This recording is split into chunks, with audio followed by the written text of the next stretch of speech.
is maybe best, it embraces Kierkegaard, who was really quite a good-looking man back in his day.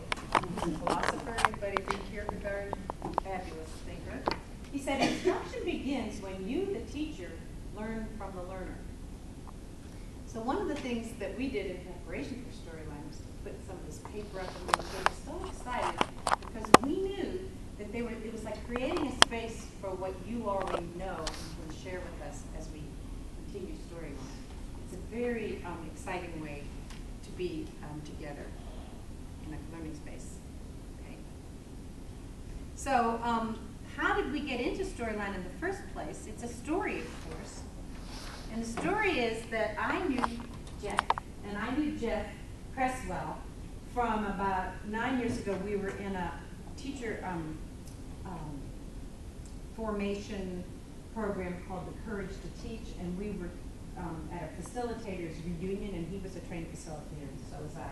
And once you meet Jeff and get one of his bear hugs, you just want more. And so somehow we just hit it off.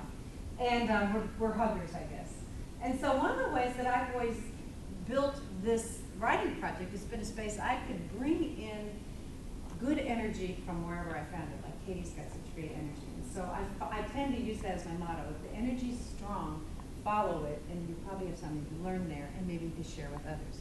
So I decided that 2008, we've been talking about having Jeff come and do Storyline with us for a few years.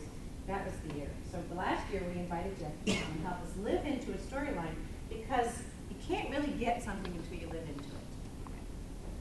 So we found last summer, and we have, raise your hand if you lived through it with us last summer. Okay. And Marcy did too. She's not raising her hand. So we just found that it created this amazing, authentic context. So you hear about collaboration is good, but sometimes it feels artificial. There was a real need to collaborate. These were authentic reasons to think outside the box, and to also find authentic context for writing and learning together in many ways. So these are pictures of us doing that last summer. And I'm going to ask Bill to help me figure out how to make the pictures less pixelated, but you sort of get a sense of the kind of energy going on. We found that Storyline did create so much energy for us that we wanted to keep doing it with you guys this summer. So that's what we're going to do. So what is Storyline? All right. Storyline is a Scottish, it's really an approach that was developed in the late 60s by a team of teachers, that's all right, in response to the need to re-engage students. They had a lot of dropouts in their schools that just found school wasn't meaningful to them. Does that sound familiar? Mm-hmm. And they had a very sort of enlightened State Department, I guess would be, I don't know what they call their version of their State Department, that came up with a new set of criteria for curriculum. But like a lot of great high-minded curricular insights, it didn't really tell you how you were going to live that. So this group of teachers got together and created Storyline in response to this high-minded new set of curricular tenets and criteria. But after they enacted it, they found that the students were re-engaged in learning and came back to school. And in the United States, thanks to people like Jeff and one of his mentors, in the Portland area in the northwest, excuse me, you see a lot more Storyline in the States, in the Northwest, than in other parts of our country. So it also promotes high academic standards using state and district benchmarks. It's a very visual way of working, and it's cross-curricular. It's based on the idea that real learning, in order to be meaningful, has to be memorable. And it provides an opportunity for active learning and reflection as essential parts of effective learning and teaching. It allows students to develop a powerful sense of ownership of the learning. So we thought that's all sort of the big words, but the real thing was the energy that it gave us. So we decided at my house, this is my little sitting room, that we were building it on my windows there. We're building a plan for your engagement with Storyline. So what we came up with, which also storylines have to have is a good question to get us going and focused.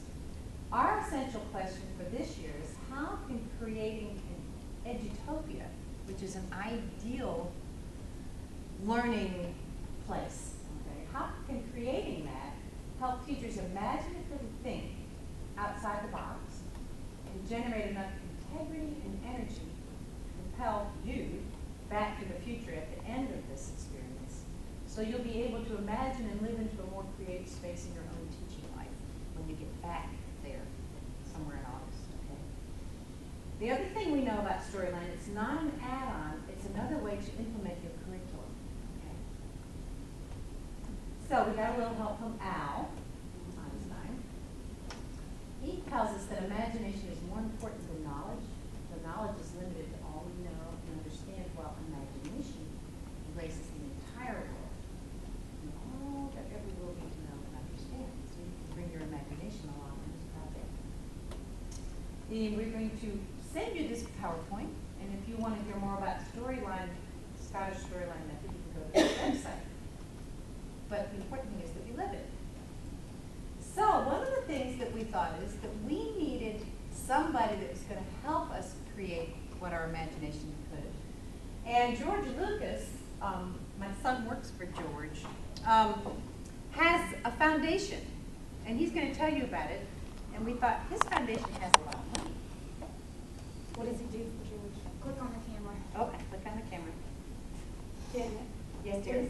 Oh, he does sound design. Interesting. He doesn't see George a lot. That's good. Now, let's see if I can get this sound. I think we'll have enough sound from this. Okay, so George is going to tell you about his foundation.